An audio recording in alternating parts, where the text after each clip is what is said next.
नमस्कार। आज हम ऑनलाइन क्लासेस के अंदर बीए पार्ट सेकंड के प्रथम प्रश्न पत्र मध्यकालीन भारतीय इतिहास के अंतर्गत अलाउद्दीन खिलजी के आर्थिक सुधारों के ऊपर चर्चा करेंगे। इससे पहले वाली क्लास के अंदर हमने अलाउद्दीन खिलजी के विजय अभियानों के बारे में चर्चा की थी और ये जाना था कि अलाउद्दीन खिलजी एक महत्वाकांक्षी शासक था जिसने अपने उत्तर और दक्षिण भारत के सफल अभियानों के द्वारा वह एक विशाल साम्राज्य की स्थापना करने में सफल। अलाउद्दीन खिलजी एक विजेता ही नहीं अपितु एक प्रशासक भी था।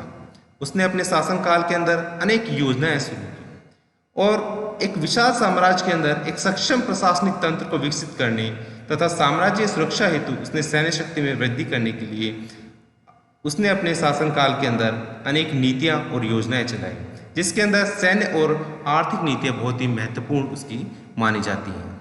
आज हम इस ऑनलाइन क्लासेस के अंदर अलाउद्दीन खिलजी के द्वारा चलाई गई आर्थिक सुधारों के अंतर्गत राजस्व और बाजार नियंत्रण प्रणाली को आज हम इसके अंदर पढ़ेंगे। अलाउद्दीन खिलजी के राजस्व संबंधी सुधारों के अंतर्गत सबसे महत्वपूर्ण यह है कि अलाउद्दीन खिलजी के द्वारा इतने बड़े साम्राज्य के अंदर, एक विशाल साम्राज्य के अंदर एक प्रशासनिक तंत्र को विकसित करने के लिए, साथ ही सेना के संगठन को मजबूत करने के लिए राजस्व की आवश्यकता थी और इसके लिए उसने अनेक प्रकार के सुधार कानून लागू किए। उसके द्वारा अनेक प्रकार के सुधार कानून लागू किए गए, जिसके अंतर्गत भूमि अनुदानों को समाप्त करना, विशेषाधिकारों को समाप्त करना जो पैतृक आधार के ऊपर दिए गए थे, भूमि की माप उसके द्वारा कराई गई और लगान का नए तरीके से निर्धारण किया गया। साथ ही एक नवीन कर प्रणाली को भी उसके द्वारा लागू किया गया। इसके साथ ही उसने राजस्व विभाग का भी पुनर्गठन किया है। तो सबसे पहले हम चलते हैं भूमि अनुदानों के ऊपर। तो अलाउद्दीन खिलजी ने उन भूमि अनुदानों को जब्त करने के आदेश दिए प्रथम अध्यादेश के द्वारा, जो अमीरों, विद्वानों, उलेमाओं और राज के कर्मचारियों को इनाम, मिल्क, जो राज के द्वारा जो स्थायी संपत्ति उन्हें दी गई थी, साथ ही जो वक़्फ़, जो धार्मिक कार्यों के लिए जो उनको भूमि दी गई थी, वो उनके द्वारा जब्त कर ली गई और इस भूमि को खालसा भूमि के अंदर सम्मिलित कर लिया गया। दूसरे अध्यादेश के द्वारा उसने पैतृक आधार पर लगान अधिकारियों के विशेषाधिकारों को भी समाप्त कर दिया। इससे पहले के सुल्तानों ने खुद चौधरी और मुकद्दम आदि वंशानुगत कर्मचारियों को राजकीय ओर से भूमि पर कर चुकाने की कुछ विशेष छूट उनको दी गई थी और ये लोग किसानों से अधिक कर वसूल कर राजकोष में कम से कम राजस्व चुकाते थे। इससे ये वर्ग धन संपन्न हो गया था तथा विद्रोह की बात सोचने लगा था। ऐसे के अंदर सुल्तान ने इनके विशेषाधिकारों को समाप्त कर इन्हें वैतनिक कर्मचारी के रूप बना दिया गया। इसके पश्चात अलाउद्दीन ने भूमि की माप कराकर नवीन तरीके से कर निर्धारण का कार्य किया। तो अलाउद्दीन पहला शासक था जिसने भूमि की माप कराकर लगान वसूलना प्रारंभ किया। उसके द्वारा भूमि की माप के लिए बिस्वा का प्रयोग किया गया है और बिस्वा को एक इकाई माना गया और प्रति बिस्वा उपज का 50% भाग लगान के रूप में निर्धारित किया गया। इसके अलावा उसने जो छोटी छोटी एकताओं को भी समाप्त कर दिया और अनाज तथा नगद दोनों रूपों में लिए जाने का भी इसके अंदर प्रावधान किया गया। इसके अलावा उसने नवीन कर भी लगाए अपने साम्राज्य के अंदर, और जो चराई और मकान कर थे मुख्य रूप से। इसके अलावा हिंदुओं से जजिया कर, सिंचाई कर और आयत कर भी लिए जाते थे। बर्नी के अनुसार इस संदर्भ में समकालीन इतिहासकार का मानना है कि चराई कर दूध देने वाले पशुओं के लिए ही निर्धारित किया गया। इसके अलावा उसने राजस्व कर्मचारियों में घूस और भ्रष्टाचार को रोकने के लिए भी सुल्तान ने दीवान मुस्तखराज नामक एक नए विभाग को स्थापित किया। बेईमानी रोकने के लिए सुल्तान ने इस विभाग के कर्मचारियों की वेतन बढ़ा दी गई, साथ ही एक कठोर अमानवीय दंड की व्यवस्था भी इसके अंदर की गई। इस संदर्भ में समकालीन आधुनिक इतिहासकार डॉक्टर ताराचंद का मानना है कि सुल्तान की यह नीति आत्मघाती सिद्ध हुई। उसने सोने का अंडा देने वाली मुर्गी को मार दिया। तो इस प्रकार से उसने संपूर्ण राजस्व विभाग का पुनर्गठन किया और एक नवीन प्रकार के राजस्व से संबंधित जो है नियम उसके द्वारा जारी किए गए, जो उसके आर्थिक दृष्टि से समृद्धि के लिए साम्राज्य के आर्थिक दृष्टि से समृद्धि के लिए बहुत ही आवश्यक थी। इसके अलावा अलाउद्दीन खिलजी के द्वारा एक बाजार नियंत्रण प्रणाली भी लागू की गई, जिसे market control policy of Alauddin Khilji के नाम से जाना जाता है। तो अपने राजनीतिक उद्देश्यों की प्राप्ति हेतु सुल्तान ने एक नई बाजार व्यवस्था को लागू किया। विशाल सेना को रखने तथा नगद वेतन देने से राजस्व पर इस समय भारी दबाव पड़ा हुआ था। सैनिकों को कम वेतन में जीवन निर्वाह के लिए दैनिक वस्तुओं के भाव निर्धारित करने के लिए विभिन्न प्रकार के बाजार स्थापित किए गए।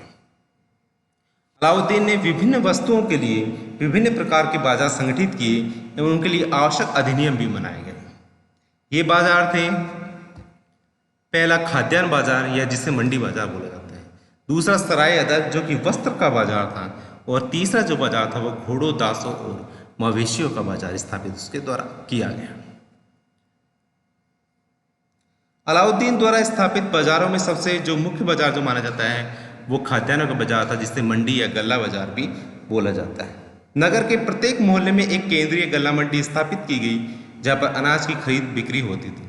मंडी से संबंधित अलाउद्दीन के द्वारा 7 अधिनियम जारी किए गए, जिसका विस्तृत वर्णन हमें समकालीन इतिहासकार बढ़ने की पुस्तक तारीख फिरोज शाही से प्राप्त होता है। इसमें पहला अधिनियम यह था कि अनाज के मूल्य के निर्धारण से संबंधित था, जिसके अंदर सभी प्रकार के अनाजों के दाम निश्चित कर दिए गए। जैसा कि आप इसमें देख रहे हैं कि गेहूं के दाम इस समय 7.5 जीतल प्रति मन रखे गए, जौ के दाम 4 जीतल प्रति मन रखे गए, चना और चावल के दाम 5 जीतल प्रति मन रखे गए, शक्कर और गुड़ के दाम 1 से 1/3 जीतल प्रति मन रखे गए, और घी 1 जीतल प्रति 250 रखे गए। दूसरे अधिनियम के द्वारा उसने इस विभाग के ऊपर मलिक कबूल को एक सहना नामक कर्मचारी की नियुक्ति की, और उसे अनेक प्रकार के सैनिक अधिकार भी उसे प्रदान किए गए। यह सुल्तान का एक विश्वासपात्र व्यक्ति था, जिसके द्वारा इस व्यवस्था को संचालन की पूर्ण रूप से जिम्मेदारी से दी गई थी। तीसरे अधिनियम के तहत दोआब की समस्त खालसा भूमि का लगान अनाज के रूप में एकत्रित कर सरकारी गोदामों में सुरक्षित रखने का आदेश इसके अंदर दिया गया, और अन्य स्थानों के ऊपर, साम्राज्य के अन्य स्थानों के ऊपर आधा लगान अनाज के रूप में वसूल कर गोदामों में भेजने की भी व्यवस्था की गई। चौथे अधिनियम के तहत घुमक्कड़ व्यापारियों के नेताओं का कठोर नियंत्रण स्थापित किया गया, और उन्हें सहनाई मंडी के नियंत्रण के अंदर यमुना नदी के किनारे अपने परिवार के साथ रहने का कहा गया। साथ ही ये व्यापारी नगर में इतना अधिक अनाज लाते थे जिससे सरकारी गोदाम का अनाज छूने की आवश्यकता ही नहीं पड़ती थी, और अनाज सभी गोदामों में सहज रूप से उपलब्ध होने लगा। पांचवें अधिनियम के द्वारा मुनाफाखोरी पर कठोरतापूर्वक नियंत्रण स्थापित करने का प्रयास किए गए। छठे अधिनियम के द्वारा दोआब व दिल्ली के आसपास के प्रदेशों में समस्त लगान अधिकारियों से लिखित आश्वासन लिया गया कि वे व्यापारियों को गल्ला अपने खेतों से निश्चित नगद मूल्य पर ही देंगे। सातवें अधिनियम के द्वारा यह व्यवस्था की गई कि गल्ला मंडी की स्थिति की रिपोर्ट सेना, वरीद, मुन्हियान आदि कर्मचारी प्रतिदिन सुल्तान को भेजेंगे। तो इस प्रकार से मंडी और गल्ला बाजार से संबंधित 7 अधिनियम जो हैं जारी किए गए थे, और इन अधिनियमों का कड़ाई से पालन भी किया गया। अनाज निश्चित मूल्य पर सुगमता से उपलब्ध हो सके। इस दौरान समकालीन इतिहासकार बढ़ने के अनुसार नगर में शायद ही कोई ऐसा मोहल्ला था जहां अनाज से भरे हुए गोदाम नहीं थे। बाजार में भी अनाज उपलब्ध था, और सरकारी गोदाम का अनाज आपातकालीन परिस्थिति में ही निकाला जा सकता था। अकाल के लिए प्रत्येक घर में आधा मन और संपन्न व्यक्ति को उसकी आवश्यकता अनुसार अनाज देने की भी व्यवस्था की गई। इस संदर्भ में बन्ने ने लिखा है कि अकाल के समय भी मूल्य आधा जीतल नहीं बढ़ा, और अन्य समय में लोग बाजार से अनाज खरीद सकते थे और बाजार में सदैव उपलब्ध रहता था। तो इस प्रकार से उसने एक जो खाद्यान्न के बाजार स्थापित किए, जिसके अंदर खाद्यान्नों के मूल्य निर्धारित किए, साथ ही साथ प्राकृतिक आपदाओं और अकाल से संबंधित जो विषम परिस्थितियाँ जो है उसके लिए अन्नागारों की और राशन की व्यवस्था उसके द्वारा की गई। दूसरा जो बाजार था वो था सराय अदद। अलाउद्दीन द्वारा स्थापित यह बाजार न्याय का बाजार भी कहलाता है, जो मुख्य रूप से वस्त्र बाजार से संबंधित था। यहाँ बाहर से लाया गया तैयार सामान यहाँ पर बिकता था, और इस बाजार को सरकारी आर्थिक सहायता भी उपलब्ध करवाई गई थी। इस बाजार से संबंधित भी 5 अधिनियम बनाए गए थे, जिसके पहले अधिनियम के तहत बदायूं द्वार के निकट एक बाजार स्थापित किया गया, और वहाँ पर नगर में बाहर से आने वाली प्रत्येक वस्तु, कपड़ा, शक्कर, मेवे, जड़ी बूटियाँ आदि को वहाँ पर व्यवस्था की गई। दूसरे अधिनियम के तहत बाजार में बिकने वाले वस्त्रों और अन्य सामानों की जो है उनके मूल्य निर्धारित किए गए, जैसे दिल्ली खर्च रेशम 16%, कच्चा रेशम 6%, लालधारी कपड़े 6 जीतल, साधारण कपड़े 3.5 जीतल और चादर 10 जीतल। तो इस प्रकार से कपड़ों के मूल्य भी जो है निर्धारित किए गए थे। तीसरे अधिनियम के द्वारा दिल्ली के सभी व्यापारियों को दीवान रियासत में पंजीकरण, एक नवीन विभाग एक खोला गया था इसके ऊपर नियंत्रण स्थापित करने के लिए, दीवान रियासत, जिसके अंदर प्रत्येक व्यापारी को अपना जो है नाम इसके अंदर लिखवाना पड़ता था और इसकी व्यवस्था इसके अंदर की गई। इसके अलावा सुल्तान के एक परवाना नवीस या परमिट देने वाले एक अधिकारी की भी नियुक्ति की थी, जो व्यापारियों को परमिट देने का कार्य करता था, जो मुख्य रूप से कि उनके जो व्यापारी वर्ग है जब दीवानी रियासत के अंदर अपना जो विभाग अपना जो पंजीकरण करवाते थे, उसके बाद परवाना नवीस जो है उनको व्यापार करने के लिए जो है परमिट जारी करता था। तो इस प्रकार एक ये सराय अदालत के अंदर मुख्य रूप से ये वस्त्रों का बाजार था, जिसके अंदर इस प्रकार की जो है व्यवस्था की गई थी, मूल्य निर्धारण का यहाँ पर कार्य किया गया है। इसके अलावा सुल्तान के जो द्वारा जो तीसरा जो बाजार स्थापित किया गया वह घोड़ों, दासों व मवेशियों से संबंधित था। सुल्तान ने घोड़ों तथा पशुओं के लिए भी जो है दामों का निर्धारण किया, इसके अंदर प्रथम श्रेणी के घोड़े 100 से 200%, द्वितीय श्रेणी के घोड़े 80 से 90%, तीसरी श्रेणी के घोड़े जो है 65 से 70%, और जो दुधारू गाय और भैंस है वो 3 से 10% तक यहाँ पर उपलब्ध होती थी। इसके साथ ही घोड़ों के दलालों को कठोर दंड भी दिया गया तथा प्रमुख घोड़ा दलालों को घोड़ों के साथ 40 दिन या 2 महीने में सुल्तान के सामने उपस्थित होने का भी आदेश उन्हें दिया गया। इसके साथ ही सुल्तान ने दास दासियों के भी बाजार यहाँ पर स्थापित किए थे। दासों का मूल्य 60% से लेकर 50% तक जो है रखा गया था इसका। तो इस प्रकार अलाउद्दीन के द्वारा एक बाजार को नियंत्रित करने की एक प्रणाली यहाँ पर लागू की गई, जिसके अंदर मुख्य रूप से जो बाजार के अंदर बिकने वाले प्रत्येक वस्तुओं के ऊपर और सबके ऊपर मूल्य का नियंत्रण किया गया और एक मूल्य निर्धारण की प्रक्रिया यहाँ पर अपनाई गई। साथ ही साथ एक राजस्व अधिकारियों की भी नियुक्ति की गई, जो इस बाजार व्यवस्था को एक सुचारू रूप से संचालित करते थे। बाजार नियंत्रण की यह योजना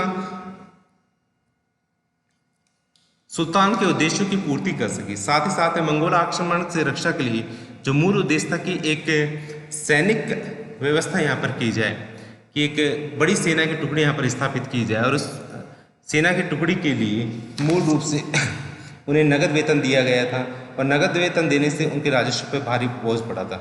जो सैनिकों के कम वेतन पर जीवन निर्वाह के लिए जो दैनिक वस्तुओं के जो भाव निर्धारित किए गए थे बाजार नियंत्रण प्रणाली से, उससे भी बहुत लाभ हुआ। इसके साथ साथ ही जनजीवन को यानी कि एक निश्चित दर के ऊपर सामान मिलने से जनजीवन के अंदर भी थोड़ी बहुत जो है एक पॉजिटिवनेस हमें देखने को यहाँ पर मिलती है।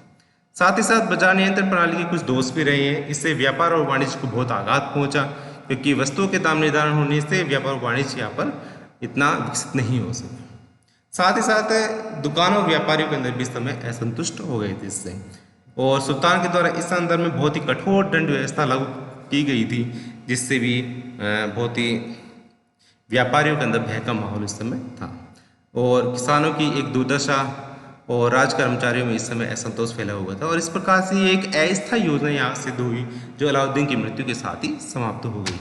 तो अलाउद्दीन के आर्थिक सुधारों के अंदर सबसे महत्वपूर्ण चीज़ उसके राजस्व संबंधी सुधार है, और दूसरे उसके द्वारा स्थापित ये बाजार नियंत्रण प्रणाली है, जिसके अंदर उसके द्वारा बाजार के अंदर वस्तुओं के भावों को नियंत्रित कर दिया गया और एक कठोर प्रशासनिक तंत्र की यहाँ पर स्थापना की गई, जो मुख्य रूप से एक अस्थायी योजना लास्ट के अंदर सिद्ध हुई। लेकिन संपूर्ण रूप से हम इसका अवलोकन करते हैं तो ये बहुत ही जो है प्रभावशाली एक योजना अलाउद्दीन के द्वारा स्थापित की गई। धन्यवाद।